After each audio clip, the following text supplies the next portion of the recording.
Ay, Kararating ko lang galing trabaho. Ayan.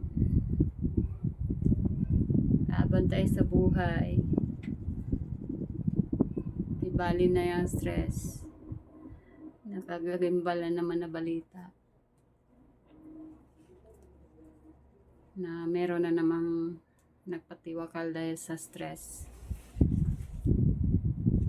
Uy, Diyos ko Lord, ano na nangyari sa mundo? Guys, kung ikaw man yung nasa stress ngayon, hindi ka nag-iisa. Ito ako, oh. Ito ako, wala yan sa stress ko ngayon. At hindi lang ito ang stress ko ngayon. Ang dami ko nang nalampasan. Ano ba ang problema ko ngayon? Ha? Ang dami kong bayarin. Kailangan ko magtrabaho. Ayun, kararating ko lang sa bahay. Pagod. At punong-puno ang utak sa stress. Pero lumalaban pa rin. Nagtatrabaho ako kahit wala akong matitira sa sahod ko every weekends. Kasi kailangan nating lumaban. At hindi lang yan yung problema ko. Ubus yung sahod ko sa utang na gawa ko nung December 15 pa yung nag-stop yung work namin at kababalik lang last week. O di ba? Ang taas. Ang dami kong utang na ipon. Kaya ngayon nagtatrabaho ako ng pagod lang yung dala pagdating sa bahay. Pagdating ng sahod, walang matitira sa pera. At ito, umpisa na naman ng week. Walang pera kasi walang natira. Oh, at saka hindi lang yan yung stress na pinagdaanan ko ngayon. Alam niyo bang halos buong mundo na wala kang kakampi? Feel niyo ba yun? Yung mag-isa ka? Yung wala kang kakampi? Kinakaya ko yan lahat. Kaya sana kayanin nyo rin.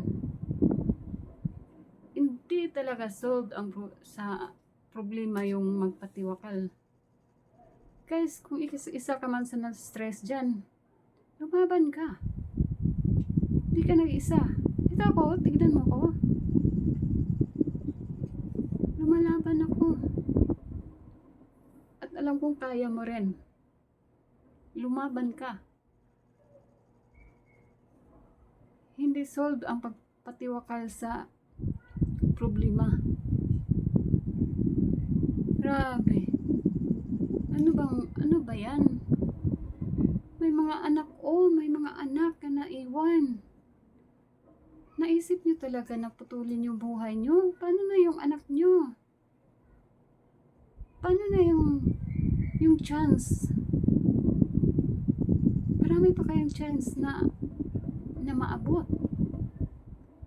At pinutol niyo lang. Sinayang niyo yung buhay niyo. Diyos ko Lord. Mali talaga yung ginagawa niyo. Mali talaga yung iniisip niyo ganyan. Kung nga kasi kayong maging negative think, alam niyo, kung nasa stress man kayo, no? Palitan niyo yan ng maging positibo kayo. Maging positibo kayo sa buhay.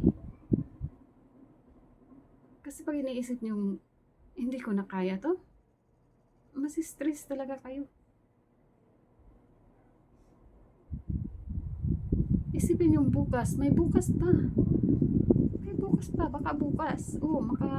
Makaahon ka sa problemang pinagdaanan mo ngayon. Ito ako, patuloy na umaasa. Patuloy na lumalaban. Alam niyo ba anong stress na pinagdaanan ko ngayon? Yung ako lang yung mag-isa sa buhay. Yung ako lang mag-isa na wala akong makausap. Mahirap kasi kapag totoo ka ang tao. wala kang kakampi. Ano naman nila kung totoo kang tao kung wala kang pera? Wala ka namang maitutulong sa kanila, di ba? O, wala kang kwenta sa kanila. Kapag wala kang pera, wala silang makuha sa'yo, tae ka. Tae ka sa kanila. Yun. Sanayin mo sarili mo na makayanan mo yung stress na pinagdaanan mo ngayon. Diyos ko Lord, sinayang niyo yung buhay mo. Huwag niyo sayangin buhay niyo.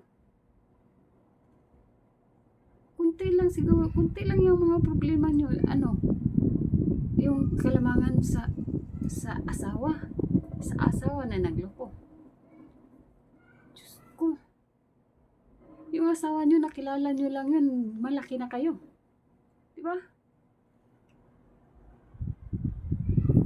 Yung boyfriend niyo, ang dahilan ng pagka-stress, pagkalugmok niyo. Kung boyfriend ang dahilan ng pagkalumok niyo, dahil iniwanan ka, magpatiwakal ka, maraming boyfriend na darating sa'yo. Yung karapat dapat sa'yo. Huwag mong isipin yung, lalo na't may anak kayo, isipin nyo yung buhay. Isa lang ang buhay natin. Gift yan ni Lord. Pagpasalamatan natin.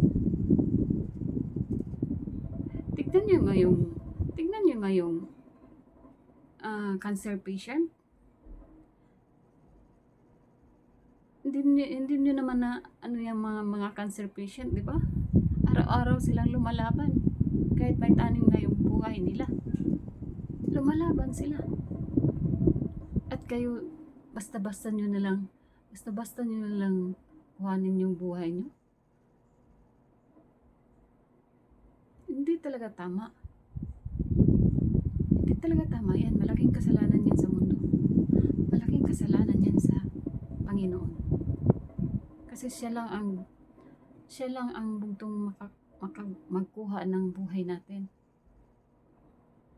Siya lang ang may karapatang kukuha ng buhay natin. At hindi ikaw, malaking kasalanan yung patiwakal. Sana may i-share nyo tong video kong to para umabot sa mga may pinagdaanan ngayon. Please, bumangon kayo. Walang-wala yan sa pinagdaanan ko. Tignan nyo, may bukas pa. Isipin nyo may bukas pa. May mga chances pa kayong magaganda. Lalo't bata ka pa. Marami ka pang magandang buhay na darating sa'yo. Marami pang mga chances pa na madaanan mo. Think positive. O, ampo lang ta sa Ginoo na makayanan na to ang atong mga problema. Dili ta mag-isip og negative. Always think positive. So, dito na muna yung video ko. Sana makuhanan nyo to ng aral. Sana mapakinggan nyo at mag-share nyo to. At sana makatulong sa mga taong may pinagdaanan ngayon. At kung gusto mo yung video ko, please like, follow, and share. Yan lang ang hinihiling ko sa inyo. Maka naman mapindot nyo yung share button para umabot sa mga may pinagdaanan. Dito na muna yung video natin kasi mataas-taas na. Maraming salamat sa panonood. Bye! Have a good day everyone. God bless.